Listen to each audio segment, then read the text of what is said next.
అత్తమ్మ టీవీ ప్రేక్షకులందరికీ 72వ స్వాతంత్ర దినోత్సవ శుభాకాంక్షలు. ఈ స్వాతంత్ర దినోత్సవ సందర్భంగా తిరంగా లడ్డు ఈజీగా ఎలా తయారు చేయాలో నేర్చుకుందాం. ఎంత రుచికరమైన ఈ తిరంగా లడ్డు రెసిపీని ఏదైనా స్కూల్, కాలేజ్ కాంపిటీషన్స్లో చేస్తే మీరు తప్పకుండా విన్ అవుతారు.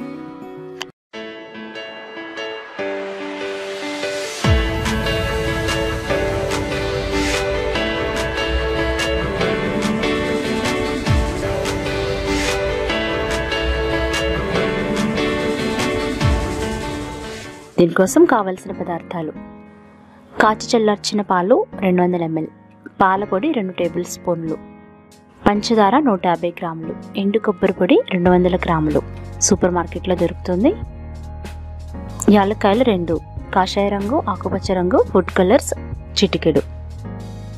ఇప్పుడు ఎలా తయారు చేయాలో చూద్దాము. ముందుగా ఒక మిక్సీ జార్ తీసుకుని అందులో పంచదార, యాలక్కాయలు వేసి మెత్తగా గ్రైండ్ చేసుకోవాలి.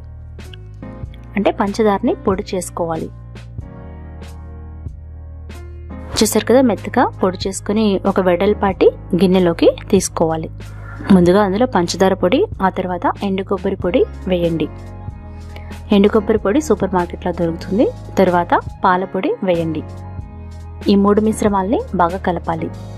అంటే పంచదార, పాల పొడి, ఎండు కొబ్బరి పొడి బాగా కలిసిపోవాలి. ఈ విధంగా ఈ పొడి పదార్థాలని బాగా కలిపి వీటిని 3 భాగాలుగా విభజించి వేరువేరు గిన్నెల్లోకి తీసుకోవాలి. ఎందుకంటే మనం ఫుడ్ కలర్ కలపడానికి వీలుగా ఉండడం కోసం. ఈ మిగిలిన ఒక భాగంలో చిటికెడు కాషాయ రంగు కలపండి. ముందుగా ఈ కాషాయ రంగుని పొడిగా కలపండి.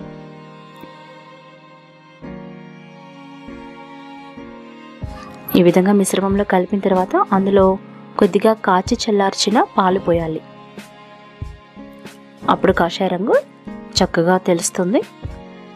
అందులో కొద్దిగా కాచి చల్లార్చిన పాలు పోయాలి. అందులో కాషాయ రంగు చక్కగా తెలుస్తుంది. బాగా కలిపి ఈ కాషాయ రంగు పదార్థాన్ని పక్కన పెట్టుకోండి. అదేవిధంగా ఆకుపచ్చ ఫుడ్ కలర్ తీసుకొని ఈ పదార్థంలో ఒక చిటికెడు వేయాలి. ముందుగా పొడి పదార్థాన్ని బాగా కలిపి ఆ తర్వాత కొద్దిగా కాచి చల్లార్చిన పాలు పోస్తే ఆకుపచ్చ రంగు చక్కగా తెలుస్తుంది. వీటిని కూడా ఈ విధంగా డ్రైగా కలిపి పక్కన పెట్టుకోవాలి. కాషాయ రంగు, ఆకుపచ్చ రంగు రెడీ అయిపోయినాయి. మనం ఇందాక తీసి పక్కన పెట్టుకున్న గిన్నెలో తెలుపు రంగు అలాగే ఉంచండి. కొద్దిగా పాలు పోసి కొద్దిగా పిండిని కలుపుకోండి. అంటే ముద్దలాగా కలపాలి. ఎక్కువ పాలు పోయకూడదు. కొంచెం పోసి ఈ విధంగా కలిపి పక్కన పెట్టుకోండి. ఇప్పుడు తెలుపు రంగు, ఆకుపచ్చ రంగు, కాషాయ రంగు పదార్థాలు రెడీగా ఉన్నాయి.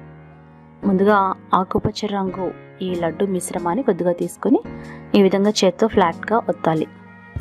ఆ తర్వాత తెలుపు మిశ్రమాన్ని తీసుకొని గుండ్రంగా చుట్టి కొద్దిగా ఫ్లాట్గా నొక్కి ఈ మిశ్రమం మీద పెట్టాలి. అదేవిధంగా కాషాయ రంగు పదార్థాన్ని కూడా తీసుకొని కొద్దిగా ఫ్లాట్గా నొక్కి దీనిపైన అంటే తెలుపు రంగు పైన పెట్టాలి. చూసారుగా చక్కగా రాయిని. వీటిని జాగ్రత్తగా లడ్డూలాగా చుట్టుకోవాలి. గట్టిగా ప్రెస్ చేయకుండా పైనే గుండ్రంగా చుట్టాలి. ఇండిపెండెన్స్ డే స్పెషల్ రెసిపీగా ఈ రెసిపీని స్కూల్లో కానీ కాలేజ్లో కానీ కాంపిటీషన్స్లో తయారు చేయొచ్చు. అంతే, 10 నిమిషాల పాటు ఫ్రిడ్జ్లో పెట్టి ఆ తర్వాత సర్వ్ చేయండి. ఎంత రుచికరమైన ఈ లడ్డు మీరు ట్రై చేసి ఫీడ్బ్యాక్ పంపించండి. మరికొన్ని వంటల కోసం అత్తమ్మ టీవీ మొబైల్ యాప్ని డౌన్లోడ్ చేసుకోండి. అదేవిధంగా అత్తమ్మ టీవీ యూట్యూబ్ ఛానల్ని సబ్స్క్రైబ్ కాగలరు. ధన్యవాదములు.